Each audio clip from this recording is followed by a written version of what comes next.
Alfa-Xrom artıq çəkidən azad ol.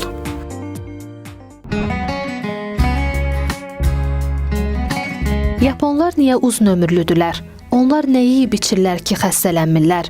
Bu sual məni də maraqlandırdığı üçün mövzunu yaxşıca araşdırdım və onların cavan qalma sirlərini tapdım. Yaponların əsrlər boyu topladıqları təcrübələr onlara qocalıqda da sağlam yaşamağa imkan verir. Bugün məhz həmin təcrübələri sizinlə bölüşəcəm. Siz də elə indi şərh bölümünə cavan qalmaq üçün etdiyiniz təcrübələrinizi yazın. Əminəm ki, izləyicilərimiz üçün çox maraqlı olacaq. Dəyərli izləyicilərimiz, bu cür videolarımızın davamının gəlməsini istəyirsinizsə, elə indi aşağıda yerləşən şərh bölümünə davam sözünü yazın. Bu bizə motivasiya verəcək.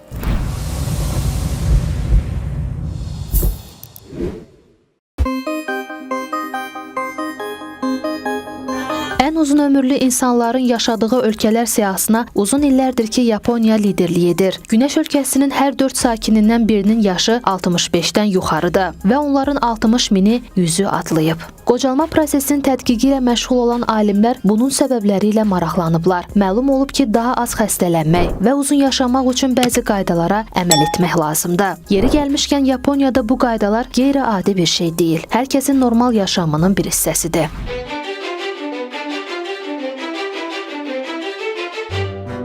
Dünyanın hər yerində, o cümlədən Yaponiyadan olan alimlər insan ömrünü uzatmağa imkan verən düsturu dəqiq müəyyən etməyə çalışırlar. Prosesdə genetika xüsusi yer tutur və bununla bağlı heç nə də demək olmaz. Ancaq əksər hallarda ömür uzunluğu həyat tərzi və qidalanma ilə müəyyən edilir. Yaponiyada isə orta ömür müddəti 84 ildir. Avropanın bəzi inkişaf etmiş ölkələrində də orta ömür müddəti az deyil. Amerikaya gəlincə isə kifayət qədər yaxşı inkişaf etmiş iqtisadiyyatına baxmayaraq, orta ömür müddəti 80 ildir. Yəni Amerika bu mənada siyahıya alınmış 183 ölkə arasında 30-cu yerdədir. Yaponlar təkcə uzun ömürlü deyillər. Onların əsrlər boyu toplanmış təcrübələri qocaldıqda da sağlam yaşamağa imkan verir. Bəs Yaponların uzun yaşamasının sirri nədir? İndi bunlardan danışacağım. 1. Az duz qəbulu. Hazırda Yaponiya dünyanın inkişaf etmiş ölkələri arasında liderlərdən biridir. Amma Günəş ölkəsi həmişə belə olmayıb. Keçən əsrin 50-ci illərində Yaponiya ölümcül xəstəliyə, yəni vərəmə qarşı fəal mübarizə aparırdı. 70-ci illərin əvvəllərində Yapon xalqı ürək-damar xəstəliklərinə səbəb olan problemlərin tapılması və onların aradan qaldırılması ilə fəal məşğul olmağa başladı. Yaponlar az yağlı və sağlam pəhrizə sahibdilər. Onların porsiyalarının sayı bizim qida vərdişimizə nəzərən xeyli azdır. Əvvəllər Yaponların yeməkləri kifayət qədər duzlu idi. Bir insan gün ərzində orta hesabla 30-40 qram duz qəbul edirdi. Yaş artdıqca isə bu yüksək qan təzyiqinə, ürək və qan damarları ilə bağlı problemlərə, infarkt və insult riskinə səbəb olurdu. Zamanla isə həkimlər duz qəbulu ilə ürək damar sisteminin xroniki xəstəlikləri arasında birbaşa əlaqəni tapdılar. Məsələnin öyrənilməsinə həssas yanaşdılar. İndi Yaponların rasionunda duzun gündəlik miqdarı 10 qramdan çox olmur. Buna görə də bişmiş yeməklərə əlavə olaraq duz səpmək ənənəmiz Yaponlara qəribə gəlir. 2. Acarkən yemək. Yaponlar, xüsusən də Yapon qızları belə fikirdədirlər ki, yeməyin yalnız 80%-ni yemək lazımdır. Yaponlara qulaq asmaq fikriniz varsa, heç vaxt həddindən artıq yeməyin. Masadan azacıq aclıq hissi ilə qalxmaq lazımdır. Bu sağlam həyat tərzi sürməyə çalışanlara çoxdan məlumdur. Diyetoloqlar deyirlər ki, daim doya-doya yemək bədənimizin sürətlə aşınmasına səbəb olur. Buna görə də Yaponiyada yeməklər həmişə kiçik boşqablarda verilir. Porsiyalar isə çox azdır. Üstəlik bütün Yaponlar gündə ən azı 7 növ meyvə tərəvəz yeyirlər və rasionlarında dənli bitkilərə üstünlük verirlər. Yaponların rasionlarında ən çox ton balığı, yerkökü, kələm, bibər və lobya var. 3. İsti yeməklərdən imtina. Əvvəllər Yaponiyada mədə xərçəngindən ölüm nisbəti yüksək idi. Xəstəliyin qarşısını almaq üçün bir çox amillər aradan qaldırılıb ki, onlardan biri də məhz isti yeməklərdir. Mütəxəssislərin araşdırmaları nəticəsində aşkar olundu ki, Yaponların çoxu yeməyi nəinki isti, hətta qaynar-qaynar yeməyi sevirlər. Yəni bizim kimi. Bu isə mədə-bağırsaq traktında patologiyaların yaranmasına gətirib çıxarır. Buna görə də zamanla isti yeməklərdən, hətta isti içkilərdən imtina etməyi tövsiyə edirlər. 4. Aralıq dənizi pəhrizi. Bu pəhrizə riayət etmək lazımdır, lakin bir şərtlə. süd olmasın. Yaponların menyusu Aralıq dənizi mətbəxini xatırladır. Çünki tərkibində çoxlu sayda müxtəlif tərəvəzlər və meyvələr var. Bundan əlavə, pəhriz balıq, toyuq, bitki yağı və dəniz məhsullarına əsaslanır. Yaponlar nadir hallarda toyuq yumurtası yeyirlər. Uzağı həftədə bir neçə dənə ola bilər. Yaponiyada çox məşhur olan mərmər mal əti kifayət qədər bahalı məhsuldur. İnsanların çoxu bu ləzzəti yalnız böyük bayramlarda dada bilir. Yaponiyada alkoqol da var.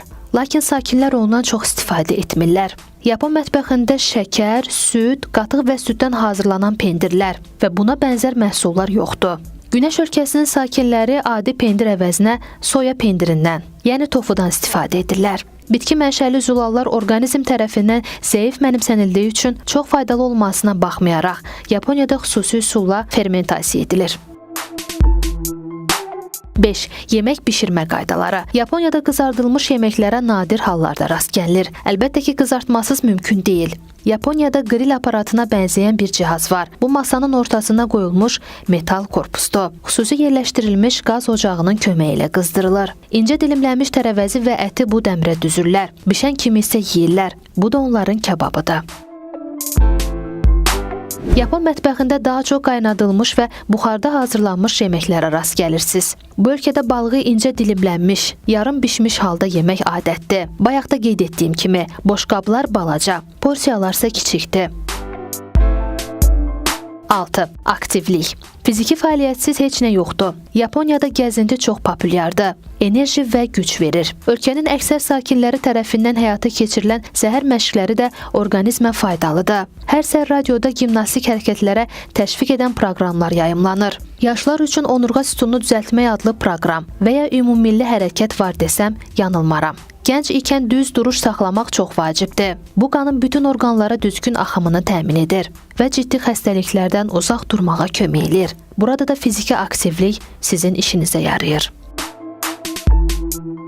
7. Yüksək keyfiyyətli və əlçatan səhiyyə. Yapon səhiyyəsinin keyfiyyətini qeyd etməmək mümkün deyil. Hələ 60-cı illərdə Yaponiyada icbari tibbi sığorta sistemi tətbiq edilib. Bu ölkənin sakinləri üçün hər cür müalicə əlçatandır. 8. Stressdən uzaq qalmaq. Yaponlar əmindirlər ki, hər hansı bir işlə məşğul olarkən hiss edilən xəfif stres orqanizmə faydalıdır. Çünki bu zaman insan aktivləşir, yəni beyin problemi həll etmək üçün səy göstərir. Bədən məlumatların bərpası prosesinə başlayır. Bu da öz növbəsində daha dinc bir həyat sürməyə kömək edir. Amma dediyim kimi, yerində və az stres. Çox stres isə əksinə sağlamlıq üçün zərərlidir.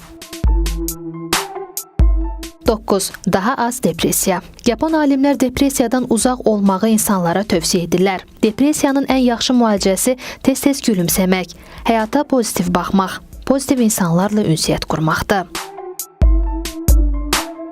10. Yaşıl çay. Yaponlar çay mərasimlərini sevirlər. Yaşıl çay yaponlar arasında böyük ehtiram qazanıb. Tərkibində küllü miqdarda faydalı maddələr olan içkinin əsas xüsusiyyəti antioksidant olmasıdır.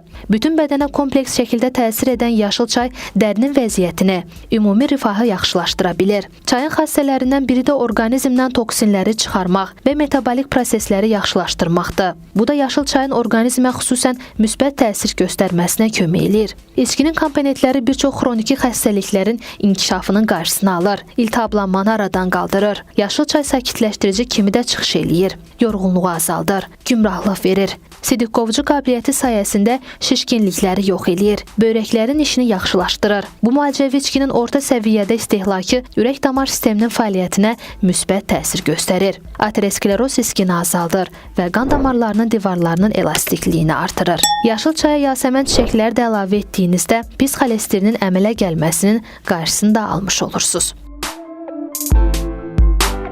Təbii ki, qocalıqdan tamamilə qaçmaq mümkün deyil. Bu, gec-tez bütün canlılarda baş verən fizioloji prosesdir. Lakin hər gün elə yaşamaq lazımdır ki, yaddaşlarda qalsın. Gündəlik düzəninizdən uzaqlaşmağa çalışın. Yeniliklərə yelkən açın. Eynilik insanı qocaldır. Bütün hallarda çalışın ki, sağlam olasınız.